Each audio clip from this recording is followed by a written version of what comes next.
बंधुओं, अब यहाँ पर है ये बालकांड का दोहा नंबर 142।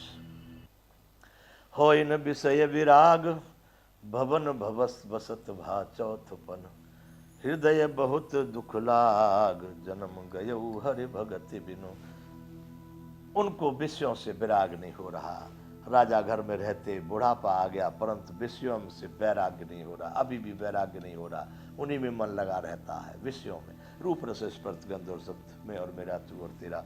इस बात को सोचकर उनके मन में बहुत बड़ा दुख हुआ। हृदय बहुत दुख लाग, जन्म गयऊ हरि भक्ति बिन। ये मेरा पूरा जन्म हरि की भक्ति के बगैर ही निकल गया। ऐसा सोचकर राजा मनु के मन में बड़ा एकदम ज्ञान हुआ। मैं तो उस कष्ट को ज्ञान कहूंगा। इस विचार के आते ही बहुत बड़ा ज्ञान हुआ।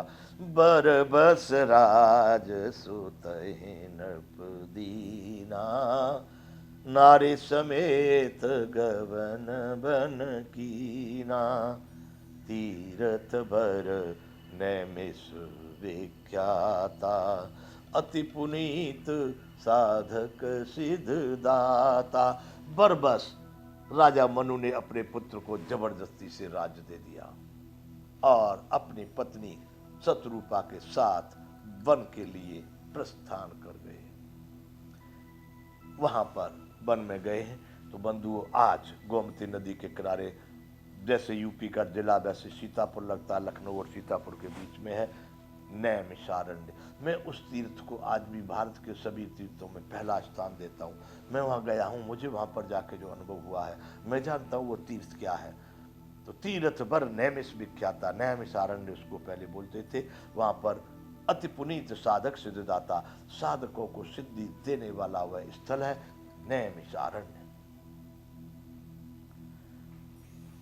बसई तहाँ मुनि सिद्धि समाजा, ताही हर्ष चले मन राजा। वहाँ पर बहुत बड़े बड़े तपस्वी साधक सिद्ध महात्मा संत रहते हैं। उसी समाज में हर्षित होकर के राजा मनु वहीं के लिए प्रस्थान कर गए। वहाँ जा रहे हैं, कहाँ जा रहे हैं? नैमिषारण्य। पंथ जात सोहि मति धीरा। मार्ग में जाते जाते वो मति के धीर, बड़े बुद्धिमान ऐसे शोभायमान हो रहे हैं। धर्म धुरंध ज्ञान भगति जनो धरे शरीरा। ज्ञान स्वयं, भक्ति उनकी पत्नी शत्रुपा, दोनों जब मार्ग में जा रहे तो इतने सुंदर, इतने शोभायमान हो रहे हैं, मानो कि ज्ञान और भक्ति स्वयं ही शरीर धारण करके यहाँ पर चले जा रहे हों। पहुंचे जाए धेनुमति तीरा, हर्षि नहाने निर्मल नीरा। जाकर के धेनुमति यानी गौमती, उस नदी का क्या नाम है? गौमती। गोमती नदी के किनारे धेनुमती, वहां पर जाके पहुंच गए और बड़े हर्षित होकर के निर्मल नीर में उन्होंने वहां पर स्नान किया। आए मिलन सिद्ध मुनि ज्ञानी, धर्म धुरंधर नृप ऋषि जानी। बहुत सारे संत महात्मा जहाँ जहाँ दूर दूर तक जिन्होंने सुन पाया महाराज मनु आए, महाराज मनु आए हैं, धर्म धुरंधर नृप ऋषि, वो राज ऋषि हैं, ऐसा समझ करके बहुत सारे सिद्ध पुरुष योगी ऋषि मुनि उनसे मिलने के लिए वहाँ पर नैमिषारण्य में आए। जहाँ जहाँ तीर्थ रहे सुहाए, मुनिन सकल सादर करवाए। जहाँ जहाँ नैमिषारण्य में जो तीर्थ स्थान थे, जो तीर्थ स्थल थे, वो ऋषि मुनियों ने सबने दिखाया, भाई यहाँ ये स्थल है, यहाँ ये स्थल है, यहाँ इस तरह अनेक स्थलों का उन्होंने पर्यटन करा के, स्थलों का दर्शन करा के राजा मनु को सब नैमिषारण्य को पूरे को दिखाया। कृष्ण शरीर मुनिपट परिधाना, सत समाज नित सुनहि पुराना। अब उनका शरीर दुर्बल होने लगा, क्योंकि बुढ़े तो थे और घर छोड़ के अब वो राजभोग तो नहीं मिल रहे, वहाँ तो तपस्या करने निकल पड़े, तो शरीर कमजोर होता जा रहा। लेकिन संतों के बलकल वस्त्र, अब उन्होंने वो राजसी वस्त्र त्याग दिए हैं और वो संतों के वस्त्र धारण करने लगे हैं, जैसे संत महात्मा पहनते हैं। और वहाँ पर तो वो रेशम और वो नहीं थे, तो पत्तों के ही वस्त्र बना लिए, जोड़ जोड़ के वस्त्रों को उन्हीं को लपेट लेते सामाजिक मर्यादा के लिए। तो बलकल वस्त्र मुनिपट परिधाना सत समाज नित्य सुने पुराना। और उन संतों के समाज में बैठ कर के नित्य वो पुराणों को, वेदों को, जो भी आध्यात्मिक कथाएं हैं उनका वो श्रवण करते हैं। बंधुओं, ये अब 143वां दोहा है बालकांड का। द्वादश अक्षर मंत्र पुण्य जपहि सहित अनुराग, वासुदेव पद पंकरुह दंपति मन अतिलाग। अब वो द्वादश अक्षर का जो मंत्र है उसको बड़े प्रेम के साथ, अनुराग के साथ जप करते हैं। बंधु, हमारे यहाँ पर मंत्र है, षटाक्षर है, अष्टाक्षर है, द्वादश है, ऐसे अक्षरों के मंत्र हैं। तो ये द्वादश अक्षर जो मंत्र है उसको कहते हैं ओम नमो भगवते वासुदेवाय। ओम नमो भगवते वासुदेवाय। तो इस मंत्र को द्वादश अक्षर मंत्र पुण्य जपहि सहित अनुराग, प्रेम के साथ में इस द्वादश अक्षर मंत्र को, द्वादश जिसमें 12 अक्षर हैं, इस मंत्र को बड़े प्रेम के साथ में वो जपते हैं। वासुदेव पद पंक रहे दंपति मन अतिलाग।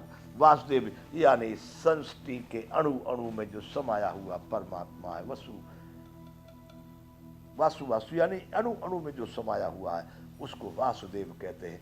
उनके चरणों में उनका मन नित्य प्रति लगता चला जाए। जन्म गयो हरि भक्ति बिनु, भगवान की भक्ति के बिन चला गया। अब एक साथ में उन्होंने इतना दृढ़ निश्चय कर लिया, इतना ज्ञान हुआ कि अब वो परमात्मा की शरण में पहुंचते जा रहे हैं।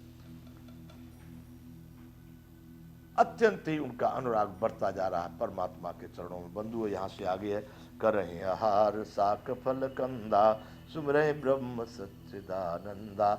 अब वो साक फल कंद मूल जो भी मिलते हैं ऋषि मुनियों के साथ में, जो भी वन में उपलब्ध है, वैसी चीज़ों को आहार करते हैं और नित्य प्रति वो किसको भजते हैं? सुमरहे ब्रह्म सच्चिदानंदा। जो सत्यचित आनंद घन है उसी परम ब्रह्म परमात्मा को नित्य प्रति अपने स्मरण में रखते हैं।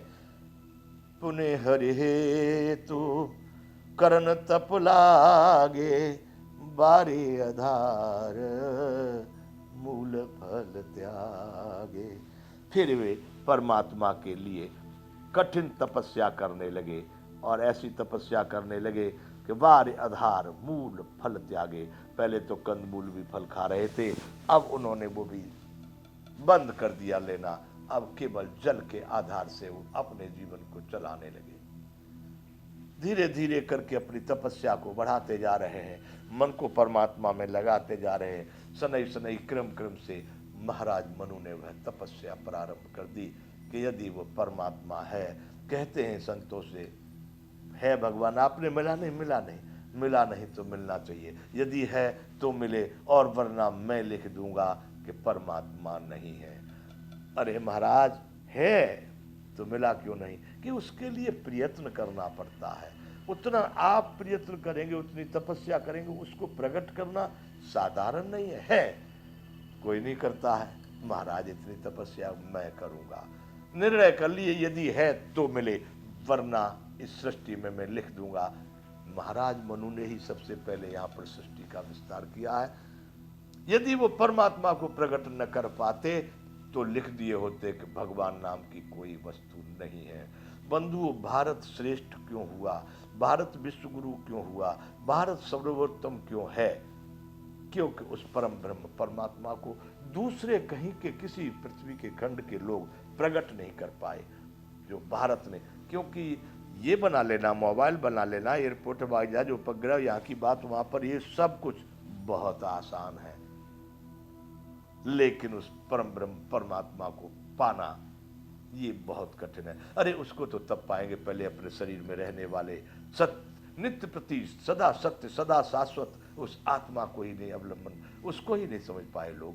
तो उसको तो बात जाने दो, कितने भी वैज्ञानिक हों लेकिन अभी उसको नहीं जान पाए। आत्मनेव आत्मना तुष्ट स्थित प्रज्ञ तदोच्यते।